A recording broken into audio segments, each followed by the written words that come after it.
ശ്രീ അരുൺകുമാർ, എങ്ങനെയുണ്ട് തുടക്കം? ഗംഭീരമല്ലേ? അല്ല, ഇങ്ങനെയൊക്കെ ആയിരുന്നോ പ്രതീക്ഷിച്ചിരുന്നത്?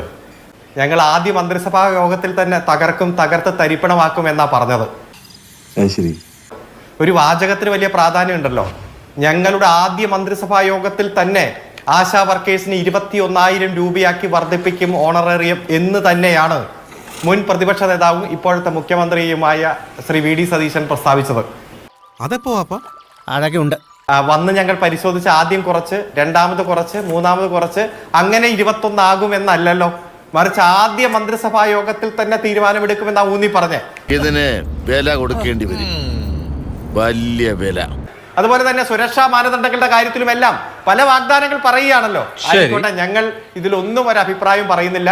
ഉത്തരവാദിത്തമുള്ള പ്രതിപക്ഷമായി ഇതെല്ലാം കാര്യങ്ങൾ കൃത്യമായി നിരീക്ഷിച്ച് മനസ്സിലാക്കി ഞങ്ങൾ മുന്നോട്ട് പോകും. നിനക്ക് ഇപ്പോഴും നല്ല വിഷമമുണ്ടല്ലേ? ഏതായാലും കേരളത്തിൽ തുടക്കം കുറിച്ച ഒരു വികസന വിപ്ലവമുണ്ട്. അടിസ്ഥാന സൗകര്യങ്ങളുടെ വലിയ മുന്നേറ്റമുണ്ട്. സാമൂഹ്യ സുരക്ഷയുടെ വലിയ മുന്നേറ്റമുണ്ട്. ഇതിലൊന്നും ഒരു പോറൽ വരാൻ അനുവദിക്കാതെ, പോറൽ വരുത്താതെ ഞങ്ങൾ വളരെ സൂക്ഷ്മമായി തന്നെ ഇത് നിരീക്ഷിച്ച് കൃത്യമായി തന്നെ മുന്നോട്ട് പോകും. അവന്റെ കരച്ചിൽ എനിക്ക് സഹിക്കാൻ പറ്റുന്നില്ലടോ. ബഹുമാനപ്പെട്ട എന്റെ സുഹൃത്ത് BJPയുടെ പ്രതിനിധി PR ശിവശങ്കരൻ അവസാനം പറഞ്ഞ വാചകം താങ്കൾ ശ്രദ്ധിച്ചിരുന്നോ? കേന്ദ്രത്തിൽ നിന്ന് തരാനുള്ള വിഹിതവും കിട്ടാനുള്ള വിഹിതവും എല്ലാം കൃത്യമായിട്ട് വാങ്ങിച്ചു തരാൻ ഞങ്ങൾ കൂടെ ഉണ്ടെന്നാ പറഞ്ഞേ. അതിനൊന്നും ഇല്ലേ? എന്താ BJPയുടെ പ്രതിനിധി പറഞ്ഞേ? ഒന്നും പേടിക്കണ്ട, കേന്ദ്ര ഫണ്ടൊക്കെ തരും. കാരണം ഇന്ന് ശശികല ടീച്ചർ ഇട്ട പോസ്റ്റ് ഉണ്ട്, RV ബാബു ഇട്ട പോസ്റ്റ് ഉണ്ട്. ഈ പോസ്റ്റൊക്കെ കാണുമ്പോ എങ്ങോട്ടാണ് കാര്യങ്ങൾ പോകുന്നത് എന്ന് കൃത്യമായി നമുക്ക് കാര്യങ്ങൾ ബോധ്യപ്പെടുകയാണ്. ഇതുപോലെ UDF സർക്കാർ പോലും അല്ല, ഞാനത് പറഞ്ഞോട്ടെ അഭിലാഷേ, എന്റെ സമയല്ലേ. അപ്പൊ ഇതൊക്കെ തുടക്കം വളരെ ഗംഭീരമാണെന്നാണ് ഇവർ രണ്ടുപേരും പറയുന്നത്. അതാ നിന്റെ വിഷമം. എല്ലാ കേന്ദ്ര ഫണ്ടും ഒരു സമരവും വേണ്ട, ഒരു ഒച്ചപ്പാടും വേണ്ട, ഒരു കേസും വേണ്ട, അങ്ങ് തന്നിരിക്കുന്നു എന്ന് BJPയുടെ പ്രതിനിധി പറഞ്ഞ പിന്നെ അഭിലാഷിന് എന്തിനാ ബുദ്ധിമുട്ട്? എന്തിനാ അഭിലാഷിന് എന്തിനാ അതിനൊരു സംശയം? നമുക്കത് വിശ്വസിക്കാന്ന്. BJPയുടെ സംസ്ഥാന വക്താവ് നമ്മുടെയൊക്കെ സുഹൃത്ത് PR ശിവശങ്കരൻ വന്ന് ചർച്ചയിൽ പറയുകയാണ്, കേന്ദ്ര ഫണ്ടും തടഞ്ഞു വെച്ചതും ഇതുവരെ നിഷേധിച്ചതും എല്ലാം ഞങ്ങൾ തരും. കാരണം ഞങ്ങൾക്ക് വേണ്ടപ്പെട്ട ആള് മുഖ്യമന്ത്രിയായിട്ട് സത്യപ്രതിജ്ഞ ചെയ്തിരിക്കുന്നു, ഞങ്ങൾക്ക് എത്രയും വേണ്ടപ്പെട്ട ഗവൺമെന്റ് വന്നിരിക്കുന്നു. അതുകൊണ്ട് നമുക്കൊക്കെ വിശ്വസിക്കാം, ഒരു ഒബ്ജക്ഷനും ഇല്ല. നീ അങ്ങ് ഉണ്ടാക്കല്ലേ. ഞങ്ങൾ ഒരിക്കലും it is not a public interest litigation, it is a publicity interest litigation എന്ന് ബഹുമാനപ്പെട്ട ഹൈക്കോടതിക്ക് പറയേണ്ട സാഹചര്യം ഈ പ്രതിപക്ഷം ഉണ്ടാക്കില്ല. ഒരിക്കലും പരമ്പരാഗതമായി ഇവിടെ അല്ലെങ്കിൽ ചരിത്രപരമായി ഇവിടെ നടപ്പാക്കാൻ പോകുന്ന വികസന പ്രവർത്തനങ്ങൾക്ക് അള്ളുവയ്ക്കാൻ ഞങ്ങൾ പോകില്ല. ഈശ്വര, ഇവിടെ ആരില്ലല്ലോ ഇതൊന്ന് പറഞ്ഞു ചിരിക്കാനായിട്ട്. തുരങ്കപാത വന്ന് വയനാട്ടിലെ ജനങ്ങൾക്ക് 1.5 മണിക്കൂർ ലാഭിക്കാൻ കഴിയുന്ന, കോഴിക്കോട് ജനങ്ങൾക്ക് ലാഭിക്കാൻ കഴിയുന്ന പദ്ധതികൾ എന്തു വന്നാലും ഞങ്ങൾ അനുവദിക്കില്ല എന്ന് പറയുന്ന സാഹചര്യം ഉണ്ടാകില്ല. ശശിയെ എന്നാണ് ഈ പറയുന്നത്? 2045 കമ്മീഷൻ ചെയ്യാൻ തീരുമാനിച്ച വിഴിഞ്ഞത്തിന്റെ 2ാം ഘട്ടം 2028 ഉദ്ഘാടനം ചെയ്യാൻ കഴിയുന്ന സാഹചര്യം ഞങ്ങൾ ഒരുക്കുമ്പോഴും അത്തരത്തിലുള്ള കേസുകളിൽ അള്ളുവെക്കാനൊന്നും ഞങ്ങൾ പോകില്ല. 2021 ചരിത്രപരമായി ഭരണ തുടർച്ച കിട്ടിയപ്പോ എല്ലാം ബഹിഷ്കരിച്ചു മാറി നിന്ന രീതിയാണോ ഇന്നുണ്ടായത്? ഇന്ന് സഖാവ് പിണറായി വിജയൻ അടക്കം ആ സത്യപ്രതിജ്ഞാ ചടക്കിൽ CPMന്റെ സംസ്ഥാന സെക്രട്ടറി MB ഗോവിന്ദമാഷ് അടക്കം പോയിരുന്നത് ഉത്തരവാദിത്തപ്പെട്ട പ്രതിപക്ഷമായതുകൊണ്ടാ, ജനാധിപത്യത്തെ ബഹുമാനിക്കുന്നതുകൊണ്ടാ. അത് ശരി. ഇനി ശ്രീ ശിവശങ്കർ, നേരത്തെ പറഞ്ഞ കാര്യത്തിൽ ഒരു വിശദീകരണമാകാം. മുമ്പില്ലാത്ത സഹായം BJPയിൽ നിന്ന് കോൺഗ്രസിന് ഉണ്ടാവും എന്നാണ് താങ്കൾ പറഞ്ഞതെന്നാണ് അരുൺകുമാർ പറയുന്നത്. അങ്ങനെയാണോ? നിർഭാഗ്യവശാൽ ശ്രീ അരുൺ അദ്ദേഹം പ്രഗത്ഭനായ വക്കീലാണ്. പക്ഷേ നീതി നൽകുമ്പോൾ എനിക്ക് പ്രത്യേകിച്ച് BJP പ്രതിനിധികൾക്ക് ഒരല്പം മോശപ്പെട്ട നീതിയും മറ്റു പലർക്ക് കുറച്ചുകൂടി കടന്ന നീതിയുമാണ് നൽകുന്നത്. അതങ്ങനെ വരൂ, അതങ്ങനെ സംഭവിക്കൂ. അദ്ദേഹം സതീശൻ പോയിട്ട് മുഖ്യമന്ത്രി പോയിട്ട് മുൻ മുഖ്യമന്ത്രിയെ ക്ഷണിക്കാൻ പോയാൽ അത് വളരെ ജനാധിപത്യ. പക്ഷേ ഞാൻ എന്തെങ്കിലും പുകഴ്ത്തി കഴിഞ്ഞാൽ അത് രാഷ്ട്രീയമായ ലാക്കാണ് എന്നതാണ് പറയുന്നത്. നിനക്കതൊക്കെ എങ്ങനെയാ സാധിക്കുന്നത്? ഞങ്ങൾ സഹായിക്കാമെന്ന് പറഞ്ഞാൽ അത് പിണറായി വിജയൻ ഇപ്പോഴത്തെ മുഖ്യമന്ത്രിയെയും കോൺഗ്രസ് സർക്കാരിനെയും സഹായിക്കുകയും പോസിറ്റീവായിട്ട് കാണുകയും ചെയ്താൽ മഹത്തരമായ കാര്യം. കാരശ്ശേരി മാഷ് വളരെ നല്ല ഭാഷയിൽ അത് പറഞ്ഞു. അത് ശ്രീ CPMന്റെ അരുണിന് അത് ഒരു പ്രശ്നവുമില്ല. പക്ഷെ ഞാൻ എന്തെങ്കിലും ഗ്രാൻഡ് മേടിച്ചു കൊടുക്കാന്ന് പറഞ്ഞാൽ അത് ചെറിയ സംശയം അഭിലാഷനുമായി പദ്ധതികൾ കൃത്യമായി അവതരിപ്പിക്കുകയും അതിൻ്റെ കണക്കുകൾ നൽകുകയും ചെയ്താൽ പൂർണ്ണമായും ഗ്രാന്റുകൾ കിട്ടും. അതിന് സംസ്ഥാനത്തെ മന്ത്രിമാരോടും MP-മാരോടും കൂടി തന്നെ BJP-യുടെ സംസ്ഥാന ഘടകവും ഈ ഗ്രാന്റ് ലഭിക്കുവാൻ പൂർണ്ണമായും നിങ്ങളുടെ കൂടെ ഉണ്ടാവും. ശ്രീ ജിൻഡോ ജോണി, പിന്നെ തുടങ്ങിയേക്കാം.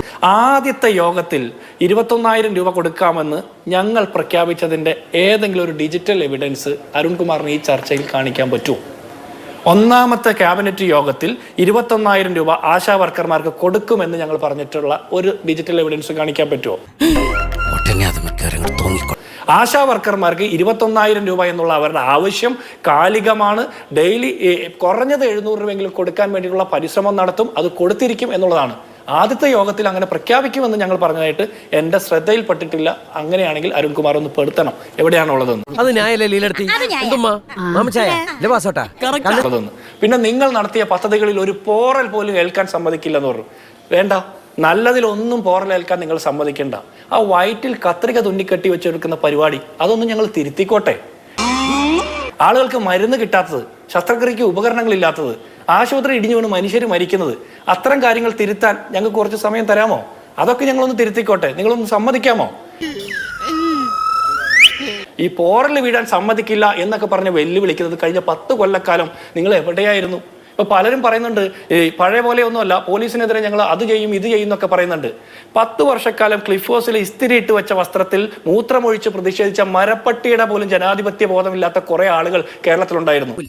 ഇവൻ ശരിയല്ല. അവർ ഈ തെരഞ്ഞെടുപ്പ് കഴിഞ്ഞതിന്റെ പിറ്റേന്ന് മുതൽ സമരം തുടങ്ങിയിട്ടുണ്ട്.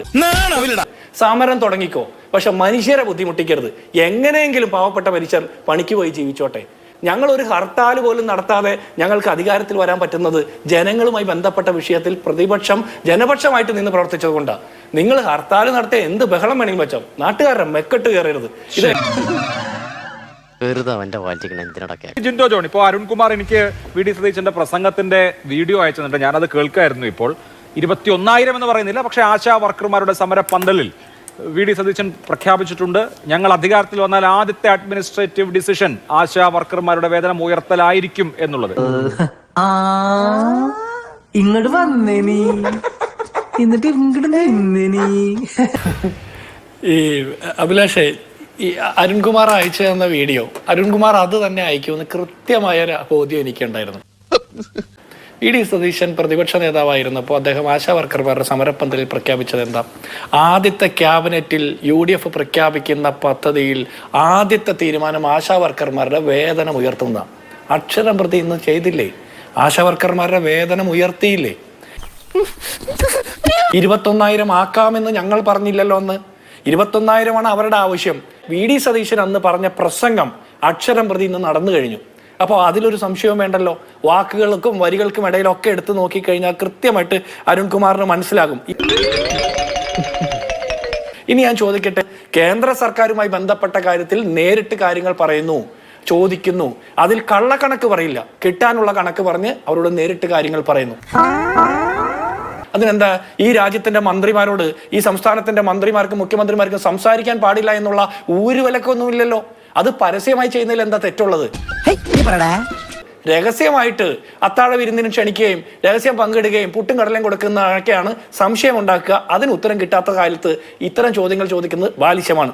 വല്ല കാര്യമുണ്ടോ? എന്തിനാണ് ഇങ്ങനെ ഇല്ലാന്ന്? ഞങ്ങൾ ധവളപത്രം ഇറക്കുന്നത് ഈ സംസ്ഥാനത്തിന്റെ സാമ്പത്തിക സ്ഥിതിയുടെ ഒരു എക്സ്റേ എന്നുള്ള രീതിയിലാണ്. അത് മുന്നിൽ വെച്ചിട്ട് തന്നെ ഞങ്ങൾ പ്രഖ്യാപിച്ച എല്ലാ പദ്ധതികളും, ജനക്ഷേമ പദ്ധതികളും നടപ്പാക്കും. മുണ്ട് മുറുക്കി കൊടുത്തോ എന്ന് ഇടയ്ക്കിടയ്ക്ക് പറഞ്ഞിട്ട് കിയാ കാർണിവൽ വാങ്ങാൻ വേണ്ടിയിട്ട് 1,10,00,000 രൂപ മുഖ്യമന്ത്രിക്ക് കൊടുക്കുന്ന പോലത്തെ ഉള്ള ആ തോന്നിവാസമൊന്നും ഞങ്ങൾ നടത്തി. ഇനി ഇവിടെ നിന്ന് അഴിവണ്ടാവാ, നമുക്ക് അങ്ങോട്ട് മാറിയിക്കാം. തൽക്കാലം ഇത്രയും മതി. വരട്ടെ.